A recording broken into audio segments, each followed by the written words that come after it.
నిజంగా మంచి మార్కులతో పాప పాస్ అయ్యిందమ్మా. మీకు ఎలా అనిపిస్తుంది? చాలా హ్యాపీగా ఫీల్ అవుతున్నామండి. ఏ ఫెసిలిటీస్ లేకపోయినప్పటికీ పాప చాలా బాగానే పాస్ అయింది. అందులో ఇంత ఎక్కువ మార్కులు తెచ్చుకుంటుంది మేము ఎక్స్పెక్ట్ చేయలేదు, ఎలా చదువుతారేమో అనుకున్నాం. కానీ పాప చాలా మంచి మార్కులతో పాస్ అయింది. మాకైతే అపార్ట్మెంట్లో ఈ పాప ఇలా పాస్ అవ్వడం మాకు చాలా హ్యాపీగా ఉంది. ఇంకా ఈ అమ్మాయికి ఎక్కువగా ప్రోత్సాహంగా మన గవర్నమెంట్ ఏవైనా సదుపాయాలు కల్పిస్తే ఆ అమ్మాయి ఇంకా ర్యాంకులు తెచ్చుకొని మన గవర్నమెంట్ పేరుని నిలబెడతాదని కోరుకుంటున్నాను. పై అధికారులు కూడా ఇది ఒక విజ్ఞప్తిగా తీసుకుని తనకి హెల్ప్ చేయాలని గవర్నమెంట్ నుంచి సపోర్ట్ కావాలి. గవర్నమెంట్ నుంచి సపోర్ట్ కావాలండి. సార్ మీరు అలాగే అపార్ట్మెంట్లో పాప ఎప్పుడు చదువుతుందని అందరూ అంటారన్నమాట. ఈ పాప బాగా చదువుకుంటుంది. ఎప్పుడు ఎవరు కూడా అలాగ స్కూల్కి వెళ్ళి స్కూల్ నుంచి ఇంటికి వచ్చి అలాగ వర్క్ చేసుకొని బాగా చదువుతుందండి. నేను చాలా ఈ అపార్ట్మెంట్లో ఇక్కడ క్యాషియర్గా చేస్తానండి. ఈ పాప మాత్రం చాలా మంచి పిల్ల. మాకు మా అపార్ట్మెంట్కే గర్వకారణం అండి.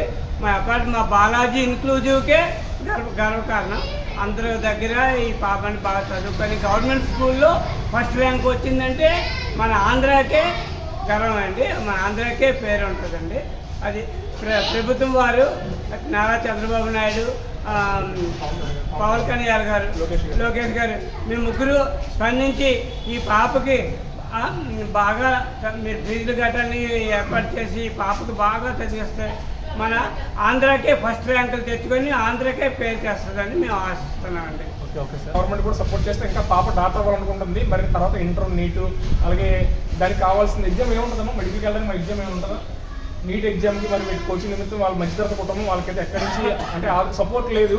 వాళ్ళు ఉండడానికే చాలా ఇబ్బందులు ఉంటారు. మనం చూసాం, మీకు కూడా చూపించాను. మరి ఎవరైనా సపోర్ట్ చేస్తే వాళ్ళ చదువుల నిమిత్తం కొంచెం ఇంకా పాప బాగా సదుపాయం ఉంటే ఇంకా బాగా చదువుకుంటారని చెప్పింది.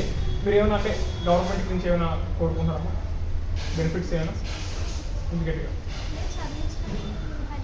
ఓకే. అంటే నేనైతే ఏమీ కోరుకోవట్లేదు, కానీ నా చదువు నిమిత్తం అంటే నా చదువు నిమిత్తం నా బుక్స్ కానీ రేపు పొద్దున్న నాకు అంటే ఫీజుల విషయంలో కానీ వీటి విషయాల్లో కోరుతాను తప్ప ఇంకా నాకు ఏమీ వద్దని చెప్పి పాప చెప్పి. నేనంటే పాప అండి. ఇంట్లో ఎప్పుడు చూసినా నేను యాక్చువల్లీ నేను ప్రజెంట్ జాబ్లో ఉంటాను. ఎప్పుడు సెలవుకి వచ్చినా ఏం చేసినా పాప ఇంట్లో చదువుతుంటానండి. ప్రస్తుతం అయితే ఇంట్లో వీళ్ళందరూ కూడా బయట చాలా కష్టపడ్డారండి.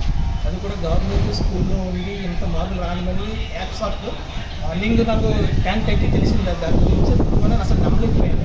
వెరీ హ్యాప్స్ ఉంది. వాళ్ళ ఫాదర్ కూడా చాలా కష్టపడ్డారు. మా ఫాదర్ వల్ల కూడా దానికి ఇబ్బంది ఉంది. అలాగే వాళ్ళ అన్ని పాపల దీంట్లో కూడా ప్రాధాన్యత అనేది చాలా ఎక్కువ ఉంది. అలాగే ఆ పిల్లల ప్రాధాన్యత చాలా ఎక్కువ ఉంది. దానికి తగ్గట్టుగా పిల్లలు చదివారు.